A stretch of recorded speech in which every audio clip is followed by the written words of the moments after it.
Decoding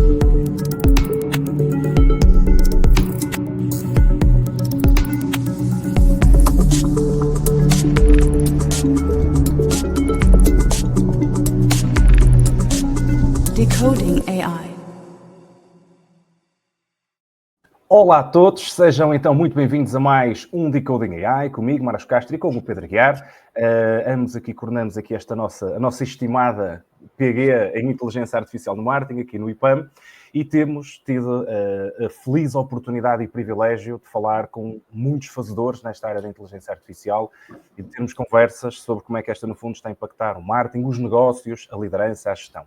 Hoje temos connosco um convidado especial, o Ricardo Macedo, que é co-founder e CEO da Leica Ventures, que tem já todo um passado ligado ao empreendedorismo e que hoje acaba por estar aqui associado a um Venture Studio. Portanto, aqui a nossa intenção hoje é perceber um bocadinho o que é este Venture Studio, muito ligado talvez à incubação de ideias e de produtos relacionados e conectados com a inteligência artificial e, no fundo, como é que tudo isto funciona. Ricardo, muito obrigado pela tua disponibilidade, seja muito bem-vindo ao podcast e, se calhar, então, já para jeito de kick-off, perguntar-te quem é que é o Ricardo e como é que, no fundo, acaba por surgir esta Leica Ventures.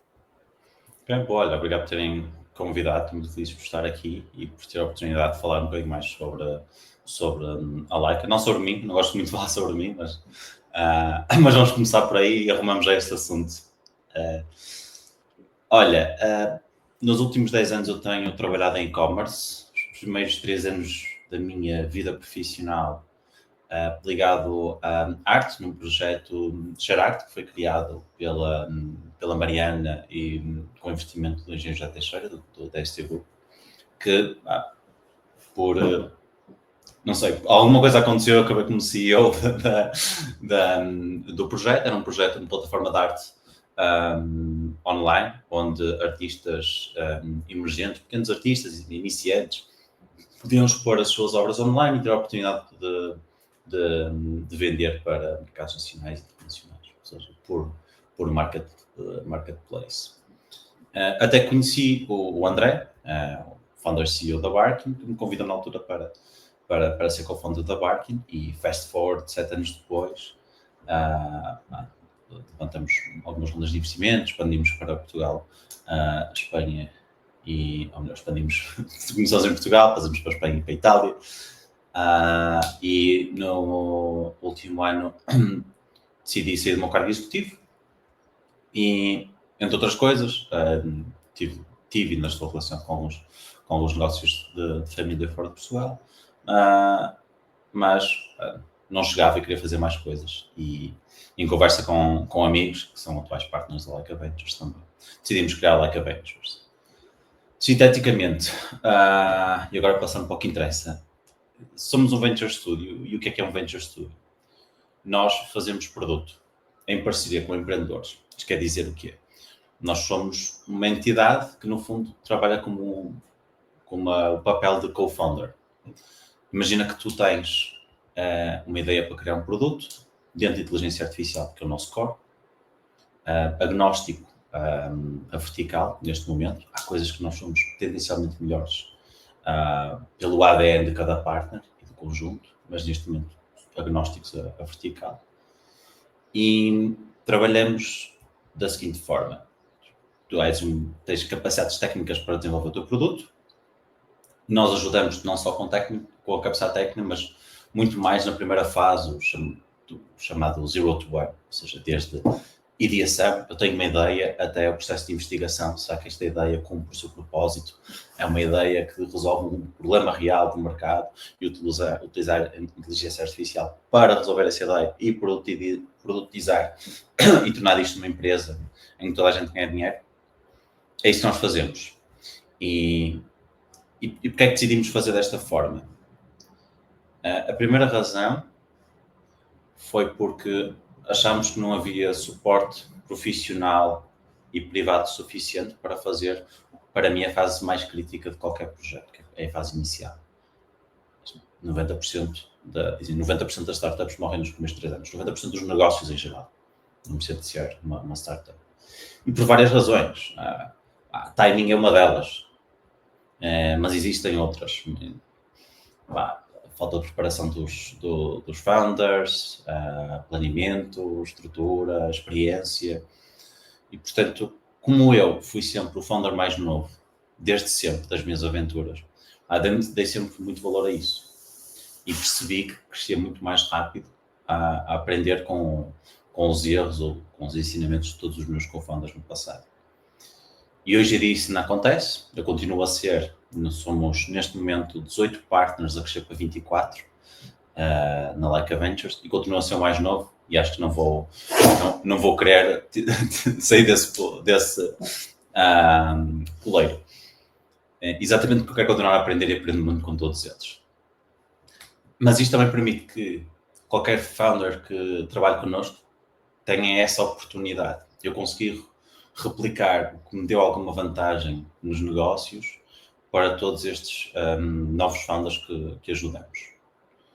E a ajuda é desde aprender rapidamente como validar uma ideia, conseguir intros para primeiros clientes de uma forma muito rápida. E como é que nós fazemos isto? Cada empreendedor que nós decidimos trabalhar com corre um processo connosco de 6 meses e o objetivo é acelerar o que talvez em 2 anos conseguiriam fazer sozinhos e nós fazemos em 6 meses. E isto é desde conceptualmente pensar no produto até ter os primeiros clientes, spin-off e depois, falar aqui o conceito é bootstrap, ou seja, capitais próprios, gera valor e continuar a crescer de forma sustentável. Ou então é um produto que precisa claramente de investimento, ou existem condições para levantar capital, porque há pessoas mais pessoas interessadas em participar nesse projeto e ajudamos também. Mas o objetivo é realmente acompanhar esta primeira fase super crítica e eu pessoalmente é a fase que eu mais gosto. Eu gosto de fazer muitas coisas. Tenho um déficit de atenção gigante, mas tenho melhorado com o tempo. Mas percebi que o que eu realmente gostava de fazer era de iniciar coisas e tornar as coisas do papel para a realidade. Passado esses 6 meses, fazemos spin-off e ficamos com uma porcentagem do capital destas empresas. E esse é o nosso modelo de negócio. Nós não fazemos consultoria, não fazemos nada a não ser criar produto. O que, por um lado, temos uma certa pressão financeira, porque estamos a produzir para ter retornos à frente. E como é que nós temos retorno? Eventos de liquidação, que podem ser eles a empresa dá lucro e nós recebemos a nossa parte referente à equity, ou fazemos uma venda secundária de uma participação mais à frente, quando houver uma ronda de investimento, ou a empresa é vendida. Todos esses momentos são os momentos em que a gente realmente faz dinheiro. E, portanto, para nós também é importante várias coisas. A primeira delas é ter uma equipa bastante lean. Nós somos a crescer para 24 partners, mas temos 3 pessoas full-time a trabalhar. Para além de mim, mais 2. E temos neste momento 8 startups. Estamos a lançar podcast, temos os eventos Orbit, estamos a lançar o nosso fundo de investimento. Muita cena a acontecer. Mas acho que cá para dentro torna a pressão positiva no sentido de simplificar as coisas e tornar mais concreto o que é que realmente queremos fazer no final do dia, no final e no início do dia, tomar sempre as decisões que têm maior impacto para o projeto. E também na seleção dos empreendedores, nós temos de ser muito ponderados e perceber que acreditamos mesmo que aquilo nos vai trazer. Ia-te perguntar isso mesmo, que é como é que nesta fase inicial vocês identificam as oportunidades? Ou seja, estão à espera que seja um empreendedor a ir ter convosco e que leve já uma solução para um problema que ele encontrou, ou no fundo pode também acontecer até serem vocês a encontrarem ou perceberem que faz sentido que há ali um problema para resolver e vocês falarem com a pessoa A, B ou C também a trazerem para dentro. Como é que funciona esta fase inicial de matching, digamos assim? Marcos, Ricardo, desculpa, e só para acrescentar isto, Marcos, porque realmente é isso, porque o vosso grau de exigência deve ser muito maior que o costume, porque pelo modelo de negócio que tu falaste, não é? Tu só muito mais tarde é que vais recuperar todo o tempo e todo o investimento que Tens de fazem. selecionar o melhor talento, efetivamente, não é? Boas questões. É verdade. Há uma questão importante aqui. nós estamos à procura de pessoas que consigam ter o talento e as skills necessárias para criar empresas grandes. Nem sempre vai acontecer. Nem sempre vai acontecer essas pessoas criarem empresas grandes, nem sempre vai acontecer nós conseguimos encontrar essas pessoas no timing. Portanto, existe um misto aqui de estratégias para conseguir, de certa forma, equilibrar a balança. Nós não trabalhamos assim, tábua rasa, ao que se costuma dizer em Venture Capital, de investes em 10 empresas e uma que traz os retornos todos e paga o almoço a toda a gente. Aqui é diferente, nós temos 8 startups neste momento dentro de Portas, com dimensões diferentes, escalas completamente diferentes, a tamanho de mercado completamente diferentes, algumas de startups de uma pessoa, o founder e nós, que já estão profitable e a crescer, outras que já têm uma estrutura diferente e que já levantaram dinheiro. Portanto, nós tentamos explorar o máximo de oportunidades possíveis. Acho que se olhares para tudo o que se pode fazer com AI e numa perspectiva de simplificação de processos, há muitos pequenos negócios que tu podes criar que podem ser altamente lucrativos porque estão a resolver uma dor significativa numa área de negócio, no mercado, etc. E, portanto, nós nos últimos meses tentamos perceber onde é que nós colocaríamos as nossas fichas. Então fizemos um bocadinho de tudo. Fizemos pequeno angel investment em startups pre-seed. Fizemos incubação 6 meses com empreendedores e fizemos produto dentro de Portas para tentar perceber qual delas seria o caminho ideal. Ainda não sei a resposta. O que eu sei é que o que eu mais gosto de fazer e que eu acho que a 5, 10, 15 anos tem mais impacto é realmente tentar encontrar este talento e ajudá-los a criar o produto ou a solução que eles ambicionam. Se nós falarmos aqui em talento, Ricardo, deixa-me se calhar aproveitar. Qual é se tu tivesses que sumariar aqui características que procuram, são mais human skills, são mais hard skills, ou só puramente human skills, ou o contrário? O que é que vocês, se tu tivesses que vir aqui para quem nos vê ou ouve e que acha que pode não ter métodos, quais é que seriam as 3, 4 características principais que procuras neste empreendedor para se juntar à Laika? Olha, depende do estágio que é profissional de experiência ter própria, e podemos falar um bocadinho de traços de personalidade e outros mais traços de skills.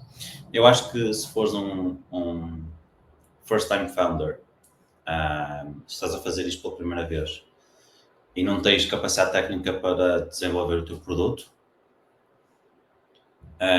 eu acho que o mais importante é ser bom comunicador, super empático, apaixonado pelo teu produto e acreditar de uma forma estúpida que aquilo vai resultar. Mas também se ouvires muito bem e conseguires absorver feedback. Porque quando eu digo acreditar, e acho que é preciso ter cuidado quando eu digo isto, acreditar de uma forma estúpida que o teu produto vai funcionar, tu vais ouvir muitos não, não é? E até encontrares o fit para a tua ideia, porque às vezes não há uma questão sobre a ideia é boa ou não, é a forma como tu executas, para que mercados, com que pessoas, qual é o pricing, é tudo isso. E isso é o que vai mudando, e por isso é que tens de ser muito bom a absorver informação, escutar o mercado, as pessoas que dão conselhos, a filtrar o que é que são bons conselhos ou não tão bons conselhos. Portanto, se fores founder pela primeira vez e não fores tecnicamente apto para construir o produto, tens que dominar isso. Porque isso também vai ajudar a tu encontrar as pessoas técnicas para te conseguirem ajudar a fazer o produto. E eu não acredito... hoje fala-se que um founder técnico consegue, com inteligência artificial, consegue fazer empresas sozinho. Isso não é uma empresa. Isso é uma consultoria com um produto de inteligência artificial, whatever. Eu não acredito em... Atenção, eu não acredito... Achas que o Sam Altman, quando diz que nós estamos on the verge de termos uma empresa unicórnio, do ponto de vista da avaliação, apenas e só com uma pessoa, achas que isto é realmente... Se é possível ou tu achas que vai ser possível no futuro? Uma empresa não é um número de identificação fiscal. Uma empresa é uma organização que conta com muitas coisas. Em conta com os teus service providers. Mesmo que não os conheças, tu estás a usar software, foi feito por outras pessoas. Tu tens sempre pessoas com quem discutes as tuas ideias. Não estás sozinho, nem que seja no seio familiar. Tu tens clientes e tens relações com eles. Portanto, tu nunca estás sozinho. Isso é uma falácia. É virtualmente impossível tu criares uma empresa sozinho, criares um negócio sozinho. É possível tu criares uma empresa sozinho que és o único proprietário, ou seja, no final, o valor máximo da P&L, o que sobra lá em baixo pode ser teu. Mas criar uma empresa sozinho é uma falácia. E nem é fixe. Tu queres passar a vida a trabalhar sozinho? Não faz muito sentido. Se nós dedicamos pelo menos um terço do nosso tempo ou metade do nosso tempo acordados a trabalhar, tens a certeza que tu queres fazer isso sozinho? Bem, eu acho muito estranho e sinceramente não quero pensar que vivo num mundo assim. Portanto, eu não acredito nisso. E mais uma razão para nós existirmos. Tu não estás sozinho, tu podes contar connosco e tentar fazer as coisas connosco. Tipicamente, nós gostamos de trabalhar com founders mais técnicos. Porquê? Porque eu não sou técnico e eu sou cabecilha desta organização e estou muito mais confortável em fazer todas as outras atividades. Não quer dizer que não o façamos, tecnicamente. Também temos capacidade técnica para isso. Mais uma vez, subcontratação, conseguir contratar co-founders técnicos, existem N soluções. Mas também, se não fores, ou melhor, se já fores uma pessoa experiente, que nós chamamos, por exemplo, Field Expert, imagina uma pessoa que trabalhou 20 anos em seguros. Conhece os cantos à casa toda das seguradoras, do mercado, como é que funciona, como é que não funciona, sabe exatamente, num dia em que eu me sento com essas pessoas, digo assim, se pudesses fazer isto bem, e não estou a dizer isto de uma forma pejorativa, tu sabes quais são as ineficiências que toda a organização tem. Como é que tu fazias? E essas pessoas conseguem te dizer, via para via, exatamente como é que as coisas deviam funcionar. E tu depois conseguem também sintetizar quais são os aspectos críticos, mais críticos, menos críticos, mais complexos, menos complexos. Ou seja, conseguem desconstruir toda uma organização, uma indústria, e sabem exatamente como é que vão não executar tecnicamente, mas executar o plano de ir para o mercado. Falar com as pessoas, com os decisores, discutir estratégia de preço, implementação. E esses são os que nós chamamos os Field Experts. E também trabalhamos com essas pessoas e depois ajudamos naquilo em que elas têm deficiências, naquilo em que elas não são boas, que é no caso de construir produto.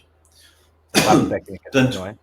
Portanto, em suma, estás a fazer isto pela primeira vez, mas tens a capacidade técnica para desenvolver a solução, fala connosco e nós ajudamos a fazer o estudo do mercado, falar com os potenciais clientes, tudo o que tu precisas para não estares a escrever código em vão. Se não tens capacidade técnica, mas tens todas aquelas componentes que eu falei, fala connosco também, porque vamos-te ajudar não só a aprimorar toda esta parte mais operacional, marketing, estratégia, sales, etc., mas também ajudar-te a encontrar o co-founder técnico que tu precisas. Se for um Field Expert, é exatamente o mesmo. Exatamente o mesmo. E no seguimento do que tu dizias agora, e precisamente do ponto que estávamos a falar, além daquele tema que falávamos há bocado, daquela então falácia, não é, na tua perspectiva aqui que o Sam Altman traz, nós hoje temos também aquilo que é o rise do AI Founder, não é? E nós, inclusive, nos Estados Unidos, aquilo que nós temos visto é que cada vez surgem mais empresas, pelo menos num estágio inicial, que são bootstrap, portanto com menor necessidade de levantamento de capital. Como é que tu vês este fenómeno que, de certa forma, pode existir eventualmente uma diminuição da barreira ao empreendedorismo? Foi exatamente por isso que nós criamos a Leica. Nós não somos um VC Fund exatamente porque acreditamos em entrar muito mais cedo, meter as mãos, que também foi outra condição sine qua non aqui, eu tenho que mexer nas coisas. Sei o meu lugar, as startups são dos founders, nós temos uma pequena porcentagem de todos os negócios, mas eu acredito piamente nisso, que tu precisas cada vez, não sei se isto está certo, mas precisas de menos capital e muito mais mãos e execução para conseguires ter o teu mercado. O que a inteligência artificial fez foi, por um lado, tornou-se, a partir do momento que a OpenAI lançou o GPT-3, aí, tornou-se amplamente usado por toda a gente. Toda a gente, e assim, se olharmos, uma grande parte da população mundial não usa a inteligência artificial. Mas para os mundos dos negócios, sim. Vamos dizer desta forma. E isso quer dizer que já não existe uma barreira à entrada. Pode haver algumas, mas toda a gente sabe o que estás a falar. E já deu provas, principalmente nos últimos 2 anos, que é possível sintetizar operações mega burocráticas, morosas, painful, que toda a gente odeia fazer, de uma forma muito mais simples e com muito mais valor para as pessoas, para a organização, com a inteligência artificial. Portanto, de uma forma simples a resolver o problema e de uma forma, às vezes, até simples de executá-lo. Isto quer dizer que tu entras numa economia muito mais simples. É tão válido tu criares um produto de inteligência artificial para resolver um problema, como seres um consultor e utilizar N de ferramentas que já existem disponíveis. Muita gente, quando digo muita gente, é tipo mesmo dezenas de pessoas que vêm com um pitch de uma ideia e que essa ideia já está resolvido, ou com um conjunto de tools, ou com uma só, que se calhar não é perfeita para aquilo, mas que já o consegue fazer. E, portanto, eu acho que, acima de tudo, mesmo havendo, toda a gente sabe o que é inteligência artificial. Não sei se foi a palavra do ano, ou se vai ser, não sei, mas muita gente não sabe usar. E às vezes vem com pensamentos de vou criar esta ferramenta de inteligência artificial que já existe, ou que já pode fazer out of the box com LLM. Mas eu acho que aqui o grande problema não é ser, ou a grande onda não é ser o empreendedor que larga o trabalho e começa a criar o seu produto, porque agora é mais fácil. Eu gostava de ver mais empreendedores dentro das organizações a dedicar algum tempo para conseguir fazer isso dentro da organização. Não estou a dizer que cabe só a essas pessoas. Intraempreendedorismo. Nas organizações é preciso criar espaço para isso. E eu acho que todos os donos das empresas têm que olhar obrigatoriamente para isso. Se não estiverem a olhar, estão a ser deixados para trás. É óbvio, já toda a gente percebeu isso. De uma maneira ou outra, quer seja uma empresa puramente tecnológica, um hotel para cães, um gabinete de contabilidade, é absolutamente imperativo. O que é que vai acontecer? Vai haver aquelas que vão efetivamente melhorar processos e ser mais eficientes, e que vão conseguir escalar, por exemplo, com a mesma equipa. Não é? Uma equipa que hoje servia 100 clientes, talvez consiga servir 1000 ou mais. Ou seja, vão ser muito mais profitable, vão conseguir, as pessoas que trabalham na organização vão ser mais bem remuneradas, porque a equipa não cresceu, estão a ser muito mais produtivos. E tudo vai crescer. Quando dizem que a inteligência artificial vai tirar trabalho, acho que toda a gente está a dizer isso. Não, vai matar processos. Há coisas que nós fazíamos que vamos deixar de fazer, e ainda bem. Porque a burocracia existe e faz bem. Eu lembro perfeitamente, quando estava a falar sobre sistemas burocráticos, se a burocracia não existisse, nós não tínhamos rede de esgoto. Não é? Porque alguém tem que garantir que a água que sai da sanita não se vai encontrar com a água que sai da torneira. E, portanto, a burocracia é boa e recomenda-se, até certo ponto, porque estas são coisas críticas. Portanto, garantir que a água sai daqui, vai para uma hectare, é tratada e depois volta e eu posso beber, esta burocracia existe. Mas depois há um nível burocrático em cima, que é garantir que as pessoas cumprem com os processos. E o ser humano, tipicamente, não é um ser de processos, nós somos um ser criativo. E é por isso que eu não tenho muito software, que eu tenho que clicar no botão A, depois clicar no botão B, e o botão B está bloqueado se eu não clicar no botão A. E é esta complexidade que pode ser descomplicada. E é esta necessidade que existe de acabar com este nível de burocracia. Sistemas têm que existir. Burocracia em cima do sistema burocrático. Não. E às vezes as pessoas confundem. Há realmente funções neste momento que são completamente... que não são necessárias. E está tudo bem. Porque em qualquer revolução industrial as coisas mudaram. A forma de trabalhar das pessoas alterou. E acho que não é preciso ter medo.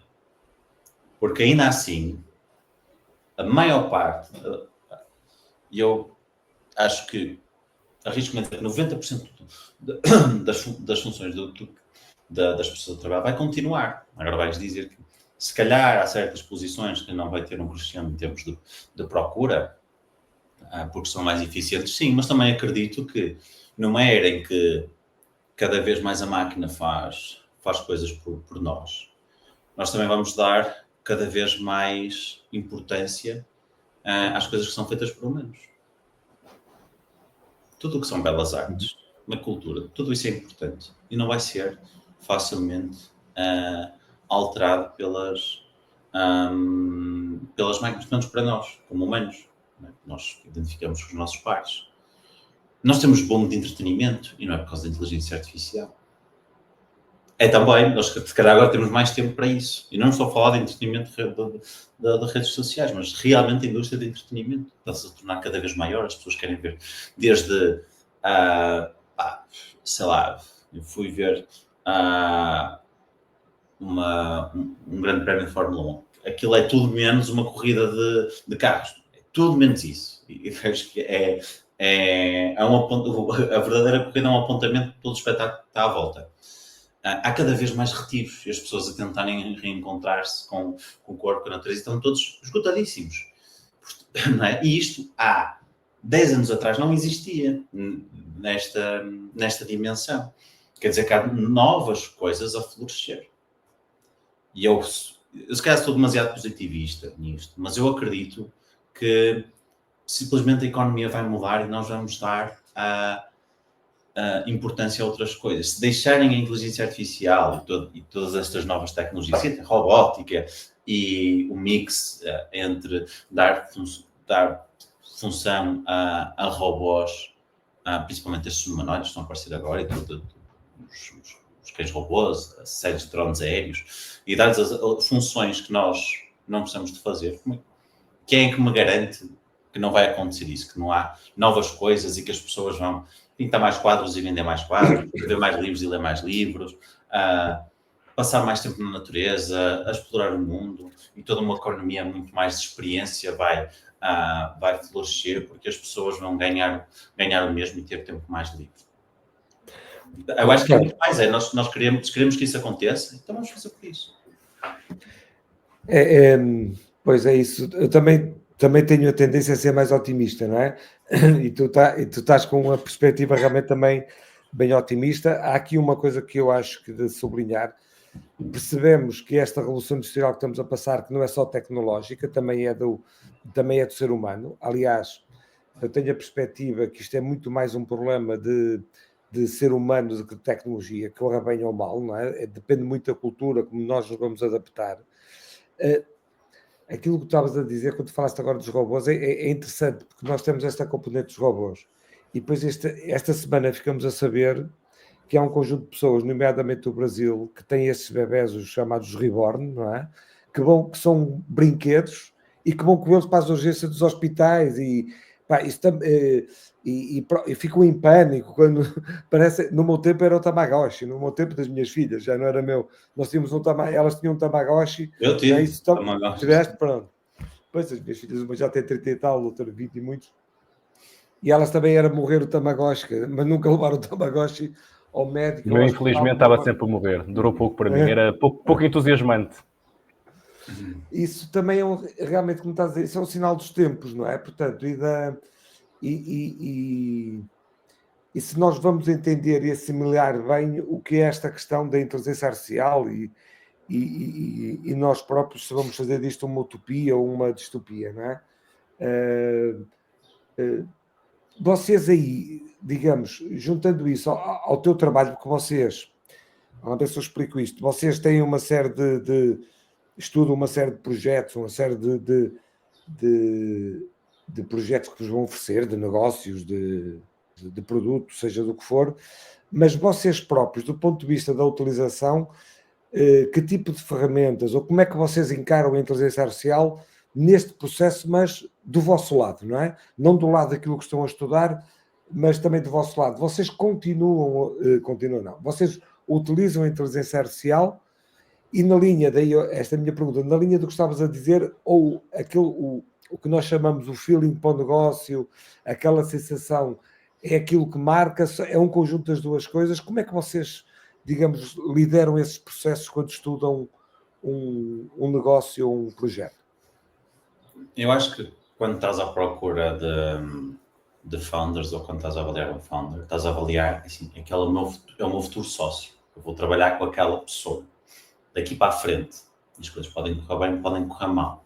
O que não pode correr mal, ou devemos evitar a relação e haver aqui o fit entre o que é que eu acredito serem as coisas importantes numa relação de trabalho, como é que serve uma empresa, a expectativa do cliente. E, portanto, é um misto entre, se calhar, uma parte mais analítica, e aqui entramos para a literatura de pura análise do negócio, perceber, ok, esta ideia faz sentido, não faz sentido. Depois existe a capacidade do founder, e aqui a minha crença, ou um bocadinho misto com aquilo que eu já disse antes sobre ser técnico, não técnico, field expert, não sei o quê. E depois se eu me vou dar bem com o founder, eu acho que ele é uma besta. E se eu achar que ele é uma besta, não vou trabalhar com ele, mesmo que seja tecnicamente extraordinário e que faça sentido para o trabalho, porque no final tudo se trata de relações, principalmente. Porque trabalhamos muito mais humano, early stage. Não é muito mais humano, mas eu acredito que é uma componente... Pois eu preciso dizer, é mais humano do que propriamente da tecnologia, não é?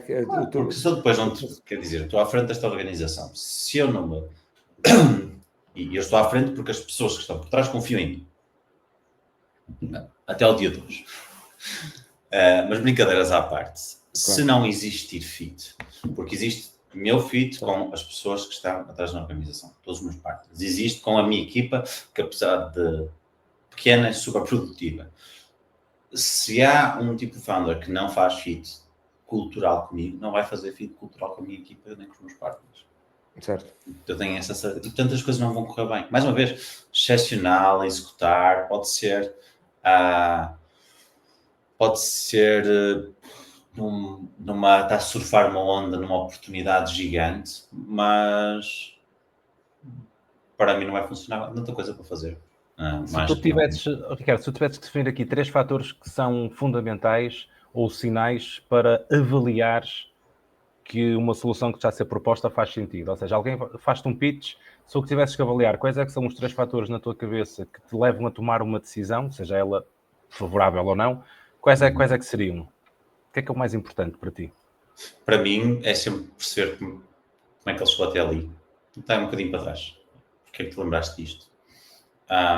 E acho que tudo começa aí.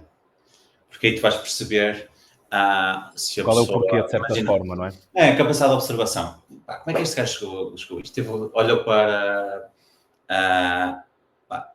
tropeçou no problema e depois teve curiosidade e começou a procurar, a escavar cada vez mais, não é? Sobre esse problema, encontrar as razões, foi falar com pessoas ou não foi falar com pessoas. Estás a ver? E quanto mais respostas te der, acho que é a partir daí. Eu não consigo dizer 3, mas esta é para onde tudo começa.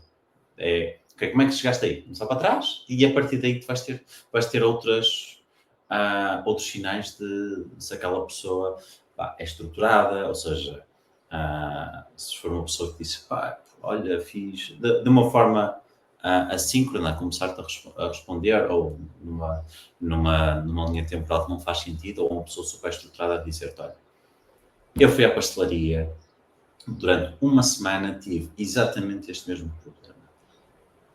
Curiosamente, falei com o senhor que estava ao meu lado e disse-me exatamente o mesmo. Então eu decidi falar com toda a gente que estava ali dentro. E 70% teve aquele problema.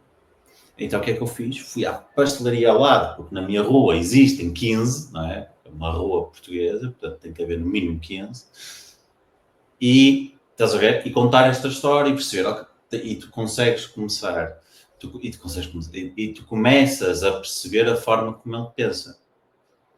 Podia ser uma forma caótica e está tudo bem, mas, por exemplo, para mim já seria mais difícil de entender. E, portanto, toda esta estrutura, a forma dele, como ele pensou a desconstruir e começou a desconstruir o problema, que tropeçou na vida, é muito importante. Ou seja, propósito e mindset, já são duas aqui no fundo que já disseste. Portanto, propósito, ou seja, a origem e depois como é que a pessoa no fundo se relaciona com a realidade para chegar a uma determinada conclusão ou resultado, não é? E depois, porque é que decidiu saltar para fazer aquilo?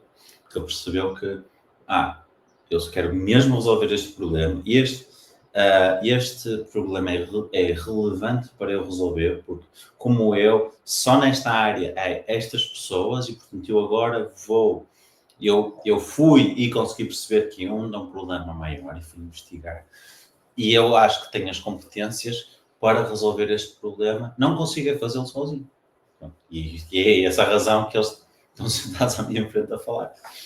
Normalmente. Na Laika Ventures, Ricardo, que desafios é que, imagina, quem diz na Laika, diz na tua experiência como empreendedor, quais é que são os maiores desafios que tu vês na construção de um negócio? Ou seja, se tu tivesses que perceber exatamente, e até mesmo aqui, se calhar, dentro desta experiência da Laika, e considerando este contexto AI e empreendedorismo, que desafios é que enfrentas mais frequentemente quando queres transformar aqui uma ideia num negócio escalável?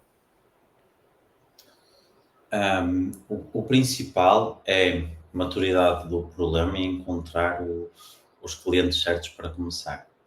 Muitas das vezes, tu estás a resolver um problema que é real, mas não estás a lá chegar porque não estás a falar com os clientes certos. Eu vou dar um exemplo. Nós temos uma das startups que faz, a partir de uma fotografia de uma peça de roupa, aquelas dos manequins, que aparecem no site, Sim. consegue escolher o tipo de modelo, o fundo, e aquilo cria-te uma imagem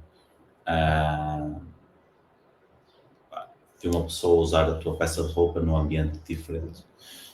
E aquilo foi lançado como um add-on de Shopify para tornares a tua loja mais criativa. Lançamos, tudo muito bem, vendas não estavam a correr bem. Mas tinha ali qualquer coisa, nós conseguimos criar imagens super realistas, super bonitas, até vídeo, mas não estava a colar. Nós estávamos a apontar para dropshippers e a coisa não estava a funcionar. Então eu decidi, mas agora vamos falar com marcas. E fomos falar com marcas de fashion e percebemos que, grande parte, há uma operação muito complicada, necessária, que são os photoshoots. Em geral, mas photoshoots em estúdio. Porque tens de coordenar várias pessoas de equipe, outsource ou dentro. Mais hotéis, mais não sei o quê, mais os modelos e as fotos e o processamento, etc. E nós, eu acho que com a nossa arquitetura de modelos, nós conseguimos resolver isso. Mãos à obra. E começamos a tentar resolver. E estamos a resolver neste problema. E conseguimos resolver o problema de uma forma muito gira, que eu acho que é uma forma muito interessante dos novos modelos de negócio da AI, que é pay per outcome, não é? Paga pelo resultado. Então nós sabemos. E porquê é que isto é poderoso? Porque normalmente quando estás a vender um software que tem uma licença, estás a adicionar um custo que te vai aumentar depois a produtividade e vai ganhar clientes, ou te vai resolver aquele problema. Mas se fores uma estrutura grande, aquilo vai bater sempre, não é? Há várias pessoas com quem tens de falar na organização, e uma delas é o CFO, tens que te explicar porque é que ele tem que estar mais budget. Normalmente é isso. Quando eu faço pay per outcome, em que eu falo com a divisão artística, criativa ou até operacional, neste caso, eu percebo que eles gastam entre 5 a 25 euros por fotografia. E eu consigo cobrar uma fração desse valor. E eu ganho dinheiro, e eles poupam dinheiro, e eles não têm que ir pedir budget. Eu estou a trabalhar diretamente no budget deste cliente. E como este exemplo, existem centenas deles, e nós estamos a trabalhar em mais um par deles neste momento, mas ativamente a procurar mais.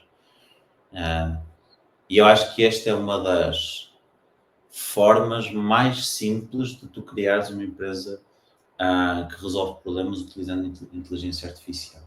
Sabes que eu até há algum tempo era muito, muito reticente nos chamados GPT wrappers. Ou seja, quase tens uma skin e tens um modelo da AI a correr atrás e dá-te o resultado. Para mim, enquanto estava a fazer uma avaliação de um projeto, olhava e a primeira pergunta que eu fazia era: okay, será que eu consigo replicar este outcome com GPT? Só numa conversa com o GPT, se a resposta fosse sim, eu descartava. Estava a ser burro. Porquê? Distribuição é importante, mas também adaptar um produto para ser facilmente utilizado pelos clientes é uma forma de fazer negócio. E é super válido. Imagina, o que nós fazemos com a Dazzle, nós não criamos o nosso LLM, mas criamos uma arquitetura para garantir que quando trabalhamos com uma marca de roupa, nós conseguimos ensinar 3 ou 4 ou 5 modelos diferentes que usamos para garantir que os garments, os fittings, o textile, os modelos humanos, parte de trás, todos os detalhes da marca são preservados. E treinamos esse modelo e fica uma black box daquela marca e é para ele. E, portanto, nós não estamos a utilizar, e ninguém está a utilizar nada que não esteja disponível. Agora, essa arquitetura, quanto mais complexa for, mais valor tem o teu produto. Mas há outras coisas muito simples de serem feitas e neste momento estamos a fazer um produto até com zero inteligência artificial na primeira versão, mas que resolve um problema gigante. E, portanto, as oportunidades estão super aí. Se calhar agora até estamos mais atentos, porque facilmente conseguimos testar, não é? Com carregadas de software que já existem, e conseguimos testar coisas e talvez isto seja o início das pessoas acordarem e começarem a tentar fazer outros, a testar os seus próprios produtos e a pegarem modelos de prototipagem. Eu nunca tinha feito uma app. Eu faço semanalmente, mock-ups, apps com V0. Mas também é esta coisa que é, mas o pessoal vem dizer, mas usa o Lovable ou usa o Cursor. Não, uso V0, eu gosto de usar aquilo, já me entendo com aquela inteligência artificial, já falo bem com ele, já me entende, já estamos em perfeita sintonia, o outro até pode ser superior, mas eu estou fixe com isto. Depois, que é aquela cena de, fear missing out, de dar novos modelos. Não, estou satisfeito, porque eu sei que se usar isto todos os dias, ainda estou acima, em prototipagem, de 95% de cada população. Ainda estou fixe com isso.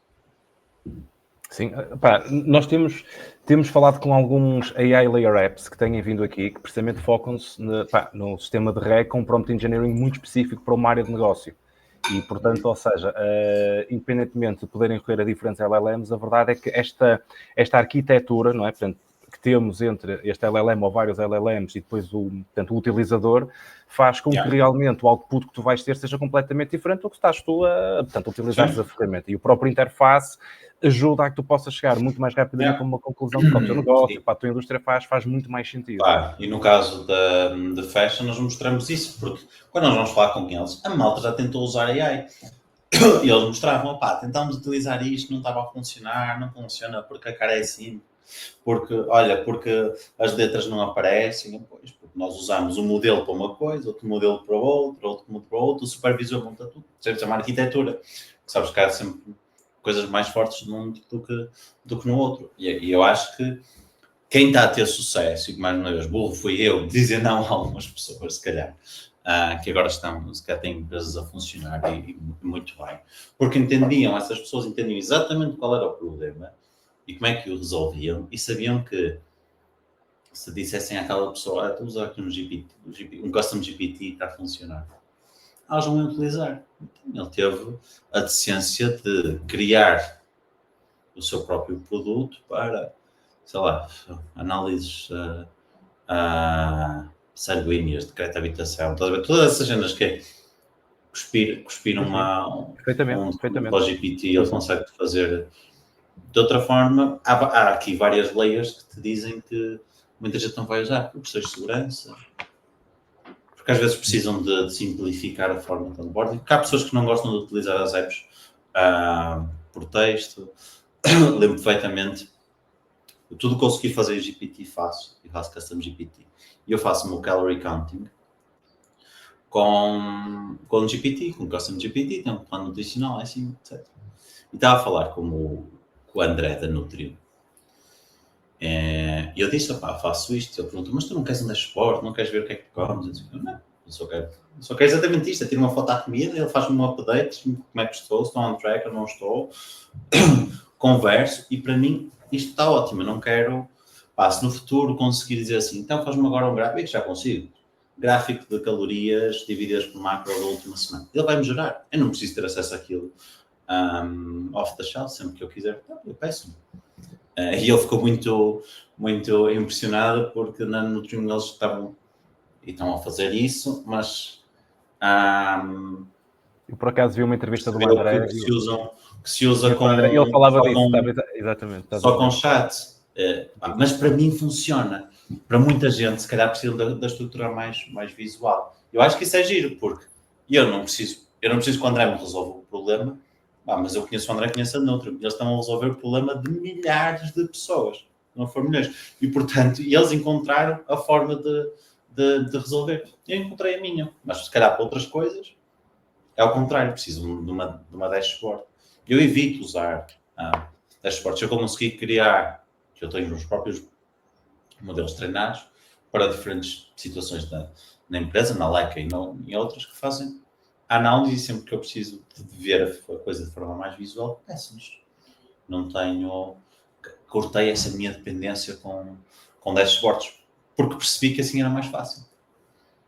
Em vez de estar a ir à procura, falo com AI e peço exatamente o dashboard como eu quero ver. E isto é... Estás a ver? Há tanta cena para ser feita. E há um mix entre hábitos, curiosidade, formas de utilizar o produto, como é que nós queremos utilizar AI, como é que nós nos sentimos bem a utilizar a tecnologia. Eu quero acreditar daqui a 5 anos não tenho que andar com o smartphone de um lado para o outro, não é? Mesmo o OpenAI agora, com a ideia de criar hardware da AI, eu acredito que as coisas vão mudar. Vamos utilizar e tu, quando quiseres ver alguma coisa, dizes à tua AI olha, mostra-me no ecrã que está dentro do meu bolso, que antigamente se chamava de smartphone, ou whatever. Então, estás a perceber? As coisas vão mudar, e eu acho que a parte mais interessante desta tecnologia é que tu podes ter um papel ativo para essas coisas mudarem, a começar por ti. Tu consegues super customizar a tua vida e o teu trabalho com um bocadinho de dedicação diária. Ricardo, estava-me a lembrar dessa questão da moda e do exemplo. Eu estava-me a lembrar da H&M, o que a H&M fez este ano, realmente é muito interessante. A H&M, nos modelos Passerelle, faz com eles um contrato também de exploração, digamos assim, da sua imagem virtual. Mas deste modo, que é muito interessante, que é, eles mandam as fotografias, depois eles tratam de tudo. Portanto, aquela coisa da imagem que tínhamos dos modelos andarem sempre de avião, de um lado para o outro. Exatamente. A Bali, vou tirar fotografias, acabou. E a H&M fez uma coisa que eu acho tão mais extraordinária, que assim, tens aqui, mas mais, tu não tens que ter exclusividade comigo na passarela sim, mas para estas fotografias não. Isto é para melhorar a tua qualidade de vida. Exatamente. E tal. Um mecanismo de fidelização dos modelos H&M absolutamente extraordinário, porque toda a gente ganha mais, como dizes há bocado. Já estamos a falar, já estive a falar com imensa gente da fashion e a dizer isso, que tu como modelo crias a tua versão e consegues fazer, mas há vários níveis e há várias coisas. Certo. Se quiseres fazer o photoshoot em estúdio, que é ambiente super controlado, nós conseguimos fazer isso. Vendo a tua imagem e tu não precisas de ir lá. E é que tu nem precisas vender mais barato. Pois, exatamente. Porque tudo o resto à volta, não é? Já é uma diferença Vamos enorme. falar sobre, sobre voos, tempos, hotéis, estadias, equipa, depois já muita gente, eu lembro-me disto, que quando nós fazíamos publicidade, apareceu lá, fotógrafo tem família, era uma das, estamos a fazer no Brasil, testes no Brasil, e a malta a dizer, fotógrafo tem família, contrata não sei quem local, malta, não há espaço para todos. Nós não estamos aqui a tirar o trabalho a ninguém, não estamos a acabar com a economia, não estamos a matar o trabalho dos modelos, não estamos a acabar com o trabalho dos fotógrafos. Né? As coisas funcionam exatamente a mesma coisa. Se calhar vão fazer coisas diferentes. E se calhar, o preço do fotógrafo, o que vai fazer ao fotógrafo é que ele vai trabalhar mais, não, vai trabalhar menos e ganhar mais.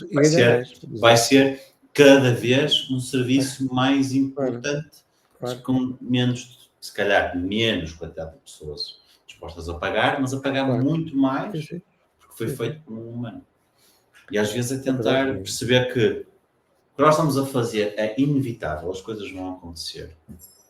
Tanto nesta área de fashion como tantas outras. Nós tentar é requalificar, valorizar. Certo. Isso é curioso, até porque, e tu falas muito desse aspecto económico e de impacto macro, é muito curioso porque isto é uma leitura pessoal que vale o que vale, até pode levar a que tenhamos que mudar os valores tradicionais de riqueza, sei lá, dos países.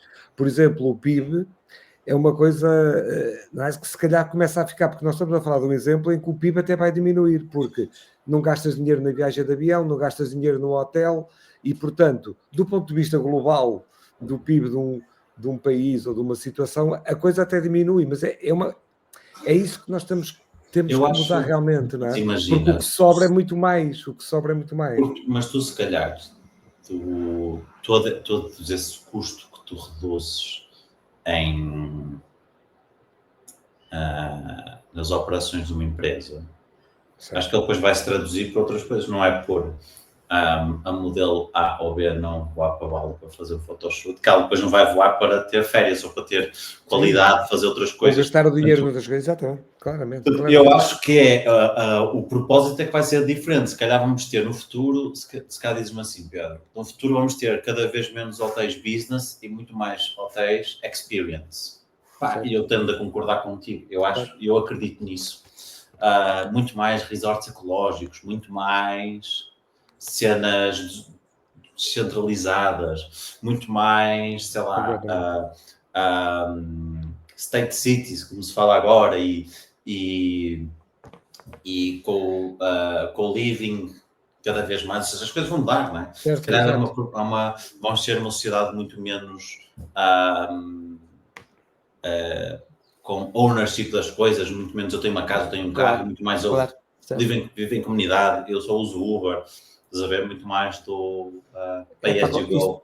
Mas obriga-te a mudar em primeiro lugar realmente a tua forma de pensar, e isso começa tudo por aí, não é? Porque se tu não mudares, tu para seguires tudo isto que estamos aqui a falar, tu tens um passo prévio que é os teus paradigmas de uma vida, hoje tu tens que colocar alguns em causa, não é? E falavas disso, que podíamos falar com esta questão das reuniões online, as próprias viagens deixaram de ser são hoje muito menos profissionais e mais de lazer também, não é? Sim, estás a ver, olha, isso é um bom ponto, tudo. Estás a ver que a coisa não morreu, isso é verdade, nós viajamos muito menos a nível de trabalho. Muda as referências que tu tinhas, não é? Exatamente. Sim, mas lá está, estás a ver, não foi a inteligência artificial que acabou isso, foi o Covid até que mudou, quer dizer que estamos 100% de acordo. Nós adaptamos e as coisas mudam, não é? Sei lá, a minha mãe tem 70 anos, assistente dentária a vida toda. Quer dizer, ela não faz puta ideia do que eu faço. Quando estava na máquina, sabia, vendia ração para cães. Pronto, fixe, tá, fim de história. Estás a ver? Eu achava uma ofensa, mas depois habituei-me. Fazer muito mais daquilo, mas em síntese era isso. Aqui, vou falando com ela, tentar explicar, mas existe esse gap. A vida dela o dia-a-dia dela não é igual ao meu. As coisas que ela pensa não são as coisas que eu penso. E acho que geracionalmente isso está a acontecer. Já acontece. Eu acho que a única diferença é que nós, como ser humano, somos muito mais lentos do que o que está a acontecer às ordens de grandeza em termos de evolução tecnológica. É verdade. E eu acho que o que nós estamos a sentir agora é que, o comboio está descontrolado, vai demasiado rápido. Eu sinto isso. Eu Sabes falo com muita gente que fala que diz isso. Desculpa. Não, Não ia dizer aquela história na Alice, não é do País das Maravilhas, mas a Alice do outro lado do espelho, que a rainha vermelha virava-se para a Alice e dizia: tu tens de correr muito, muito, tu estás num país que tens de correr muito, muito, muito, muito para ficar sempre no mesmo sítio, não é? E realmente é isso, quer dizer, o referencial mudou, quer dizer, tu hoje a velocidade é outra, e aí realmente é uma ajuda muito grande, sem dúvida. Sabes que eu gosto de investir algum tempo para falar com pessoas que têm as suas próprias comunidades, mas pessoas, não comunidades online, não estou a falar que tenho uma comunidade no Discord ou 50 mil seguidores no Twitter. Eu antes de estar aqui convosco estive com um padre, exatamente a discutir, um padre jesuíta, sobre questões que me interessam, por exemplo, sobre o luto, sobre a vida depois da morte, sobre como é que nós deixamos a nossa pegada no mundo, se pensarmos que antigamente eram hieroglifos, passou a ser escrita, depois fotografia, áudio, vídeo, e agora posso deixar um agente da AI que sou eu e daqui 3 gerações para a frente conseguem comunicar comigo. Falar comigo e tal. É interessante, mas ao mesmo tempo assustador. Claro. E a questão do luto? E claro. Como é que tu ultrapassas o luto se tens facilmente no teu telefone a pessoa que morreu para conseguir falar? Se calhar para algumas coisas, como, por exemplo, dizeres aquilo que nunca tinhas dito ou que te faltou dizer em momentos e conseguiste ter essas conversas finais, acho que pode ser uma ferramenta poderosa. E eu acredito nisso e acho que, por exemplo, vai ser uma ferramenta poderosa para essas questões de luto devidamente acompanhada por profissionais. Porque se não acontecer, eu acho que aí é que está o grande problema. E são questões muito, muito interessantes, porque isto certamente vai ser tópico daqui para a frente. Sem dúvida. E então, eu faço isto também para aprender um bocadinho como é que a sociedade está. Porque nós vemos muita coisa, nós vemos muito, estamos todos muito cansados, não é? Nós temos muito ódio na internet, nós temos uma sociedade muito reativa e, mais uma vez, nós somos, o ser humano é um ser lento, por isso é que duramos uma catrafada de anos, não é? Estás a ver? E estamos sempre muito rápidos e muito exaustos e sempre a querer fazer muitas coisas e sempre com essa necessidade. O exemplo que tu deste da Alice é intemporal, é exatamente isso. Estamos a correr muito para... Não é? Eu corro tanto para acordar todos os dias às 5, 6 da manhã para fazer as mesmas coisas. É interessante. Mas depois queixo-me. Tive 40 dias fora de Portugal, no Apple, feito louco, e cheguei a casa e disse à minha mulher: não sai mais de casa. Acabou. Estás a ver? Depois também não sabemos o que nos parece, é tudo muito interessante. Nós somos um ser muito, muito complicado. E acho que nem a inteligência artificial vai nos salvar de nós próprios. Olhem, se calhar aqui para fechar e para concluir mesmo reta final, Ricardo, sugestões, imagina, se tu tivesses que dar 2, 3 sugestões a quem quer empreender e não sabe muito bem como começar, e acredito que isto é algo muito comum, pessoas que querem fazer e querem fazer acontecer. Nós, por exemplo, vemos isso até bastante isso na academia, para pessoas que têm projetos que estavam a desenvolver, mas sentem sempre dificuldade. Por onde é que eu começo? Ou seja, qual é o próximo passo? Ou seja, é muito comum, vemos muito isso. Se tu tivesse aqui que definir um bocadinho esse roadmap, quais é que seriam as tuas sugestões? Olha, várias. Eu acho que a primeira é tentar sempre falar com pessoas que nós acreditamos que já estejam lá. Se eu encontrar uma pessoa, mesmo que seja uma personalidade da internet, eu acho que era importante falar. Sei lá, olha, exemplos muito simples. Tens alguma coisa de nutrição? Fala com o Miguel Milhão, tenta perceber como é que ele foi de zero até onde está. Hoje em dia conhecemos o Miguel, pela personagem que é, mas ele também começou de algum lado. Estou a falar das personagens mais icónicas de Portugal. E bem. O Celso também começou, ele começou como aprendiz de marceneiro e fez todo esse processo. Tenta perceber porque é que ele fez aquilo, como é que ele fez, como é que essas pessoas fizeram. E podes concordar ou não, da forma deles serem, a forma como eles fizeram, mas Ricardo, eles fizeram alguma coisa, eles lá chegaram. E, portanto, até em tronca eu acho na tua questão de há bocado, que dizias que a primeira pergunta que faz é porque é que chegaste aqui, não é? Lembras-te quando Sim. falas, não é? Em tronca no que estás a dizer E aqui é um agora. bocadinho do como é que chegaste e tentar perceber como é que chegaram. E pode ser pela tua mão tentares perceber as histórias dessas pessoas, como é que chegaram. Que vais encontrar alguns padrões. E quando tu já sabes exatamente o que queres fazer, e a resposta é como é que eu começo? Começa pelos teus clientes. Se tu queres resolver um problema que tem clientes, mas ainda não sabes quais são os teus clientes, então não tens problema para resolver. Então é um problema teu que resolve. Quando tens um problema que vai resolver problemas outros, quando tens um problema identificado e tu queres resolver, então vai falar com esses clientes e pergunta-lhes como é que tu consegues, como é que eles gostariam de ver o problema resolvido. Eu acho que parte a partir daí. E a partir daí tu vais começar a perceber. Eu sei que isto é muito genérico, mas eu acho que sim, que dá para toda a gente. A não ser que estejas a tentar inventar a próxima grande cena. Tipo, estavas na década de 50 a tentar dar os primeiros passos à inteligência artificial. Eu acho que isto é válido para qualquer... Uma parte das pessoas, sem dúvida. Sim. Sem dúvida. Parece Ricardo, sim, mas é mesmo. Muito bem. Depois é preciso executar, não é? Lá está, ou seja, falar muitos falam, mas depois, na verdade, quando se parte para a execução, já se calhar aí já poucos vão. Ricardo, muito obrigado pela tua disponibilidade. Pedro, não sei se tens alguma questão final. Muito obrigado. Eu acho que temos aqui muito sumo interessante e principalmente para quem quer construir um projeto nesta área e pode ter no Leica Ventures efetivamente uma referência para o fazer, percebendo exatamente qual é que é a metodologia com que estão a operar. E, portanto, eu acho que se fosse um jovem, não é que seja velho, considero-me jovem, mas se estivesse ali na casa dos 18, 19, 20 anos, em início de carreira, digamos assim, acho que quem está nesta fase e está neste estágio, principalmente naquela primeira década, entre os 20 e os 30 anos, ou seja, este tipo de dive, este tiro de cabeça, acho que tem aqui uma oportunidade realmente para ti. Sim, mas olha, coisas interessantes que eu te posso dizer. A maior parte dos nossos founders não tem essa idade. São mais velhas e inclusive, quando tens mais de 40, a probabilidade de ter sucesso aumenta significativamente. Sim, a média de idades de um startup unicorn founder são 42 anos. Com isto que eu quero dizer, adoro trabalhar com malta mais nova, também tem lá coisas da garra, de never stop, trabalho super apaixonados, não quer dizer que outros não o façam, mas não têm a maturidade suficiente para conseguir perceber a quais é que devem ir, quais são as prioridades. Então, vão a todas. 20 anos de experiência, a field experience que dizias há bocado, não é? Quando és, por exemplo, o exemplo dos seguros e que depois vai fazer muita diferença quando vais estar a executar. Sim. Tem claramente Sem dúvida. Sem dúvida. Ricardo, uma vez mais, muito obrigado. Para quem nos está a vir ouvir, já sabe que nos pode seguir no nosso canal YouTube, Spotify, também no LinkedIn. E até breve. Obrigado, malta. Tchau, tchau.